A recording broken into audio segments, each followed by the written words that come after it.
I'm here in the fantastic surroundings of Beaucliffe Hall in Yorkshire with Jonathan Scatchard from VintageHeuer. Maybe at the time they were just known as second-hand Heuer watches. I mean, I just held it back. I thought, I just don't want to sell these for next to nothing.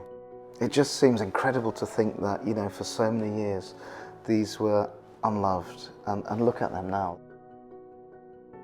Jonathan, welcome, first of all. Well, welcome to Beaucliffe. Thank you very much. Jonathan did something that not many people were doing in the mid-90s. He started to collect vintage Heuer watches, or maybe at the time they were just known as second-hand Heuer watches. They were. Tell us a little bit about how you got into it and what the scene was like for vintage Heuers at the time. Well, there wasn't a scene. I think that was the whole point. The big thing then were the gold Rolex Princes, the Art Deco beautiful watches and the Omega Constellations that were seen to be very elegant, and that seemed to be the area that people were collecting. Heuer was just dismissed as second-hand tags. So no one wanted these? Nobody wanted them. And, well, if they did, they bought them for very little money, and that's what started me off really. I loved the Carrera, this watch. I think it's just a perfect design. And I sold one for £250 to two guys, and I thought, it's got to be worth more than that, even though it wasn't. The trade weren't interested. So each time a Heuer came in, I just held it back. I thought, I just don't want to sell these for next to nothing. So the collection sort of got a bit bigger and bigger, and then in the late 90s, Tag Heuer relaunched this Carrera in exactly the same size case. It was identical almost. They did a really good job. People were coming in to look for these reissues, but I had the originals, and I could sell an original for less than the price of a reissue, which sounds absolutely crazy today, but it sort of started everything going. And then they reissued the Monaco, and then real interest started to build. But of course, I was sat on quite a nice little collection. I got together with the chap that was in charge, Neil Duckworth of Tag Heuer, who had a lot of stock that didn't sell, so we put them together and did a big auction with them. What a fantastic business model, and that's the reward for being a pioneer. Now, this fabulous Carrera, £250 or so in the 1990s, what sort of price would a collector be looking at these days? You're going to be looking from anywhere from about 5 to up to 25,000 for a Carrera, dependent on the dial. Some dials are really, really rare. Fabulous. The Carrera, of course, was the watch that started it all off with Heuer and Motorsport, but there were many others. Let's look at maybe one of the most famous ones of them all, and it's this one. It's the Monaco. The Monaco, very, very distinctive, and I think what people underestimate is just how iconoclastic it was at the time. Yes, and it was their first watch that was automatic self-winding in a square waterproof case, which unheard of. So they were pioneering this automatic chronograph movement from 1969. This is the 1971 version, and it's the one that we know that Steve McQueen wore in the film. That's a fabulous watch. Let's just take a closer look at that one. To see it again in the original box is quite unusual, but this watch, I think what people have to understand is that its time in the limelight was brief. It came into fashion and it left fashion quite quickly as well. Very quickly, yes. Because there was a big conflict in the watch industry then. Heuer bring this automatic chronograph out, but at the same time, the quartz watches were coming through and the Japanese were making them very, very inexpensive. So these suddenly became very expensive, and the alternative was a digital watch, and a lot of people loved to wear a digital watch back then. So sometimes these watches got completely ignored, put in the back of a safe or a drawer, and that's why occasionally you can get something in such good condition, with sharp edges like this has got, and the polished surfaces all fine. It just seems incredible to think that, for so many years, these were unloved, and look at them now. Look at the way the whole market has transformed. Yes, and you see the way that Tag Heuer have reissued it and looked back at their own history and seen just what a great history they've got.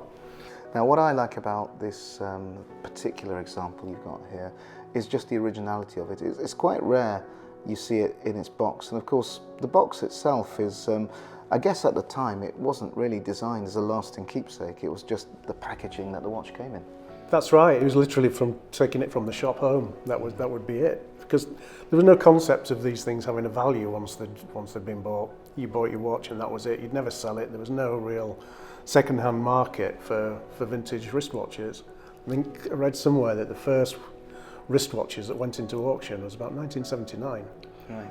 So, and that's Pateks and real top end. So the market has been very, very slow to get started, but it's certainly caught up with it now. This one's fabulously original, isn't it? Didn't you say there's a sticker, the original There's sticker? the sticker off the back in the box there, and the little hang ticket. Look at that, that's really hardly been worn, hasn't it? Yeah, it's been serviced at some stage though, because they've put Heuer have put service hands on it, so they've looked after it. They've not let it go dry, which is a big worry with something like that. Now, as we were saying, sort of packaging wasn't a big deal at the time. I mean, look at this. This looks like a fairly nondescript packaging from a German jeweller. Yes. And what have we got inside? This was a really nice story. This was a watch that we bought from somebody in Canada. His grandfather was German and emigrated in 1948. Now, leaving Germany then, you couldn't really take cash with you. So they'd buy gold or maybe take some diamonds, whatever, to put their money into something. Fortunately, this chap bought the most wonderful Heuer chronograph triple date. It's about as complicated as you can get. That is an absolutely fabulous example. Much more fun than just going to the cash point and taking your money out that way, isn't it? Yeah. How many of these have you seen, Jonathan? Well, I've never seen one in that condition. They occasionally come up, the gold ones, but that one was just like the day it was made. It's never been worn. You know, the sunlight hasn't faded the dial or anything. It's been kept in that little box. That's how he brought it. Absolutely fabulous original watch. Yeah. Amazing. But we've got something here that's possibly even rarer than that. Yes. And let's have a look at that. This is fairly standard Carrera, but on the wording on the bottom it says McLaren World Champions 1974, and it's a watch that was given to the pit crew. I think possibly only 10 in total. So Emerson Fittipaldi won the championship that year, and it was obviously first world championship for McLaren, and so as a reward all the crew got these very nice watches. That's an incredible rarity, and I guess sort of being here at the Vintage Heuer company, this is the advantage that people come to you with pieces like this. Yes. I think it's brilliant. A once in a lifetime watch.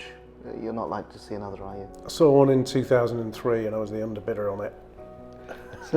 The moral of the story is that good things come to those who wait, I guess. Yeah, I honestly didn't think I'd ever see another one. It's been well loved, hasn't it? It has, yeah, he wore it. It was his daily wearer. Yeah, absolutely. How much interest have you had in this? Yeah, lots of interest from all over, from McLaren fans, people that have McLaren cars, dealers, the auction houses would be quite like to get it. So we've had it a while because we've had to service it. You can see that it's been worn, so it needed full service, but now it's all ready to go. I think that's absolutely fantastic.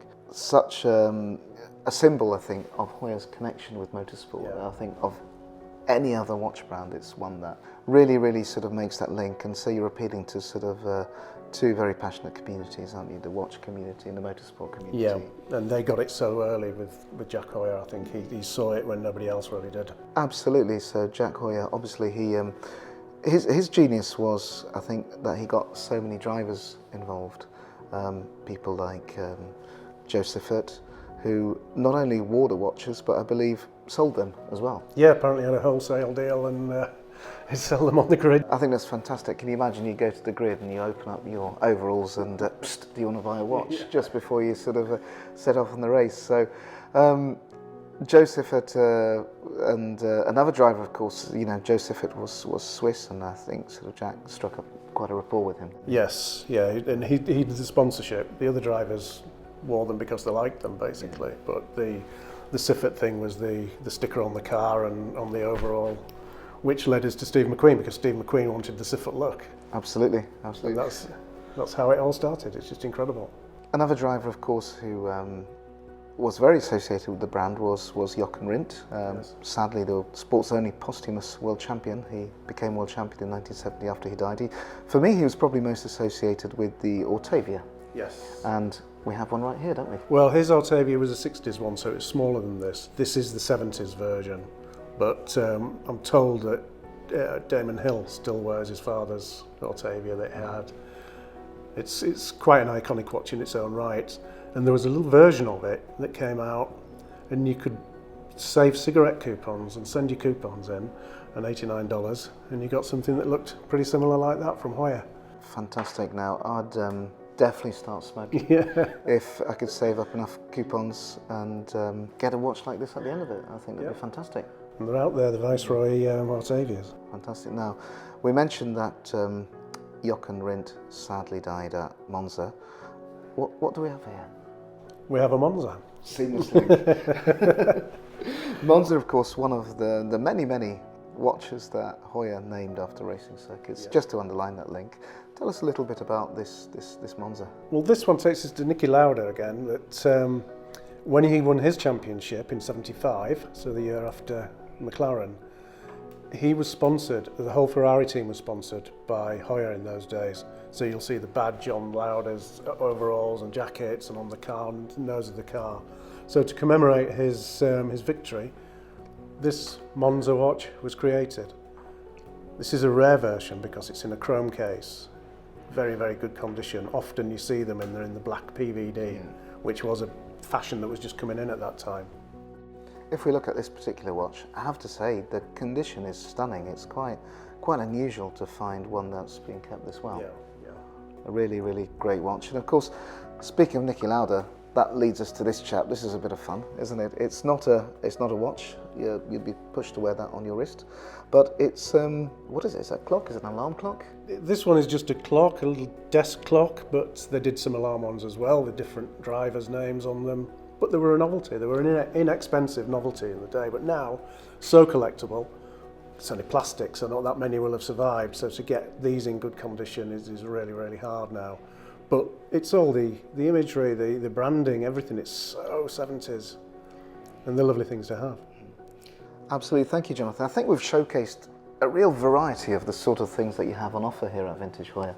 I think this is the beauty of Heuer, is that you can see so many different styles. I mean, we've only just really scratched the surface of what there is, and everything has a story. There's the reasons why things were made and the different colourways that they come. You know, it's a fascinating brand like that. I think it's the only brand really that just specialised in making chronographs. Yeah. There's no real dress watch version. They didn't really make anything for the dress watch market. He knew his market, he knew what he was going for. And they were a big stopwatch. I mean, we underestimate just how many stopwatches that they made and the sports timing. A little bit like these ones, of course. This is how the whole story started, wasn't it? With clocks Yes. such as this one. Yeah, and the Octavia name came from a clock. Absolutely. Automobile aviation. So that's such a huge part of their business is the sports timing, and so it just sort of morphed into the watches. No other brand can really have that history. Yeah, absolutely. Well, Jonathan, it's been absolutely fascinating talking with you. Jonathan, of course, is the #1 authority on Vintage Heuer, and I believe that Vintage Heuer is absolutely the place where to look for any of these fabulous watches. It's been fascinating looking at some of the watches in the collection, and look forward to talking about some more very soon. Well, I look forward to that. Thank you, Jonathan.